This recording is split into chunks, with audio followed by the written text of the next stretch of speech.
దేవుని నమ్ముకున్న ప్రజలకు శ్రమలు వస్తాయా? వస్తాయి. పౌలు గారే అంటాడు, క్రీస్తు యేసునందు సద్భక్తితో బ్రతుకను ఉద్దేశించువారు శ్రమల పాలైపోతారు. కానీ విచిత్రం ఏంటో తెలుసా? ఎన్ని శ్రమలు నీ బ్రతుకులో ఎదురైనా శ్రమలు కాల్చి నిన్ను బూడిద చేయలేవు. ఎదురయ్యే ప్రతి శ్రమ మహిమ కొరకే దేవుడు అనుమతిస్తాడు. గట్టిగా చెప్దాం ఆమేన్. శ్రమలు వస్తాయి, ఆపదలు వస్తాయి, అపాయాలు వస్తాయి. కొంతమంది చుట్టూతో అన్ని ప్రజలు చూసి నిన్ను కూర్చి అంటారు, అమ్మ దేవుడు దేవుడు దేవుడు దేవుడు దేవుడు దేవుడు అని నువ్వు పరిగెత్తితే ఏంటమ్మా ఈ కష్టాలు? వాళ్ళకి రానట్టు, రోగాలే వాళ్ళకి రానట్టు, సమస్యలే వాళ్ళకి రానట్లు, మనమే సమస్యలు అనుభవిస్తున్నట్లు. ఏమయ్యా దేవుడు దేవుడు అని దేవుని దగ్గరికి పరిగెత్తావు, ఏంటయ్యా ఈ కష్టం? కొంతమంది ఎగతాళిగా మాట్లాడతారు.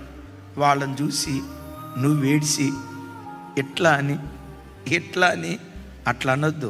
నువ్వేమన్నాలో తెలుసా? నేను నమ్మిన వానిని నేను ఎరుగుదును, ఆయన నన్ను సిగ్గుపరచని దేవుడు. ఏ రోజుకైనా నా తలపైకెత్తుతాడు ఆయన. ఏ రోజుకైనా విజయోత్సవంతో దేవుడు ఊరేగిస్తాడు ఆయన.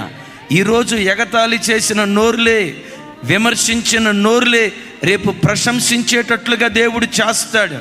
వాడి బ్రతుకు చూడు ఏమైపోయిందో, వీడి బ్రతుకు చూడు ఏమైపోయిందోనని ఎవడు గుచ్చి నా కుటుంబాన్ని గూర్చి మాట్లాడాడో, నా పిల్లల గూర్చి మాట్లాడాడో, నా ఆర్థిక విషయాల గూర్చి ఎవడు గుచ్చి వేలు చూపించి మాట్లాడాడో వాడే నా ఆశీర్వాదాన్ని చూసి షహబాషురా, నువ్వు నమ్మిన దేవుడు నిన్ను విడిచిపెట్టలేదని వారు మాట్లాడేటట్లుగా నా దేవుడు కార్యం చేస్తాడని గుండెల నిండా ఈ విశ్వాసాన్ని పెట్టుకొని నువ్వు బ్రతుకుదువుగాక.